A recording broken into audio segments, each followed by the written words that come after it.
Everyone says Amazon killed Toys R Us. Makes for a clean story, right? Big bad tech giant crushes the childhood favorite. Except, it's not true. Toys R Us was dead long before Amazon became a serious threat.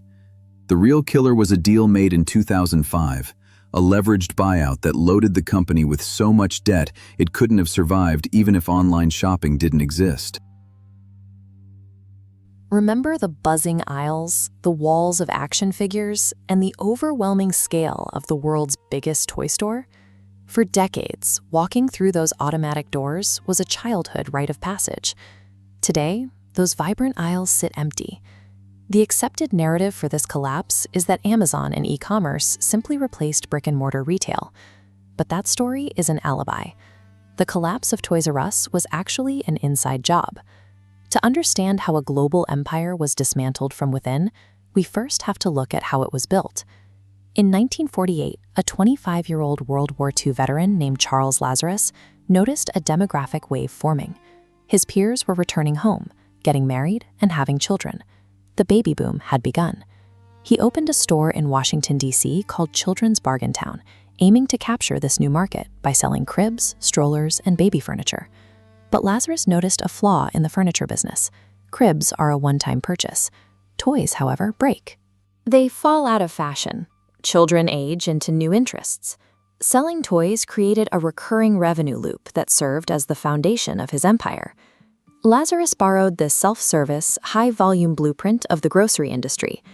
Instead of keeping inventory behind a counter, he stacked massive quantities of products on long aisles, allowing parents to fill their carts just like they would at a supermarket.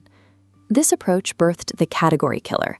By offering an overwhelming selection of a single type of product at deep discounts, Lazarus made it impossible for local mom-and-pop specialty shops to survive.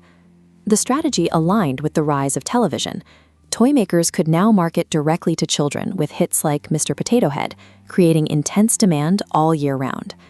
Parents, looking for these specific items, were funneled straight into Lazarus's stores.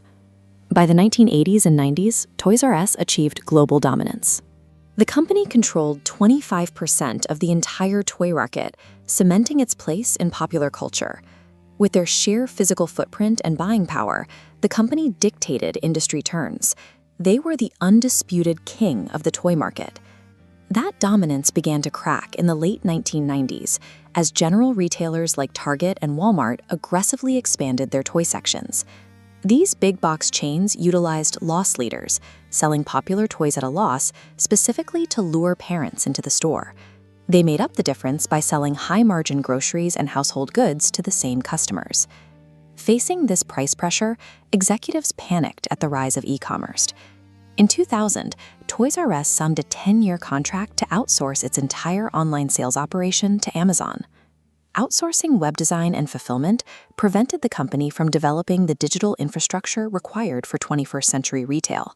They failed to build the internal systems needed to compete online. By letting a direct competitor manage their online presence, Toys R Us surrendered their most valuable asset, the data and direct relationship with their own customers. The 2005 acquisition of the company by private equity firms through a leveraged buyout marked the final turning point. The investor group bought Toys R Us for $6.6 billion, but they used only $1.3 billion in cash and borrowed the remaining $5.3 billion to fund the deal. In a leveraged buyout, the debt used to purchase the company is transferred directly onto the balance sheet of the company itself. Toys R Us was now responsible for the $5.3 billion used to buy it. This created a financial chokehold. Before selling a single toy, the company was now obligated to pay $400 million every single year in interest payments. This financial engineering rewrote the company's internal logic, shifting its priority from retail innovation towards servicing Wall Street debt.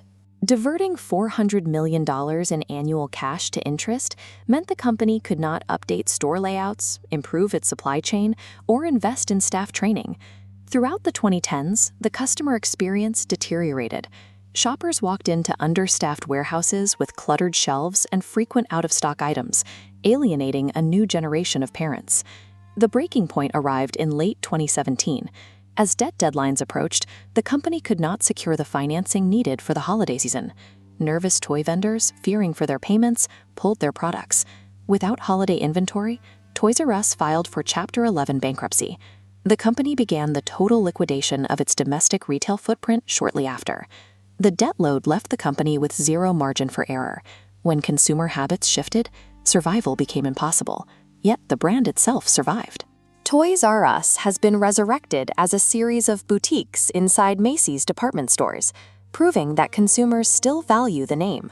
Amazon and shifting digital trends provided a convenient alibi, but this empire was dismantled because it sacrificed innovation and the customer experience to pay for the burden of its own buyout. $6 billion in debt from a deal that made private equity firms wealthy and left 20,000 people without jobs. That's the real Toys R Us story. Not Amazon, not changing consumer habits, just debt. If this surprised you, subscribe. I keep pulling apart these stories every day.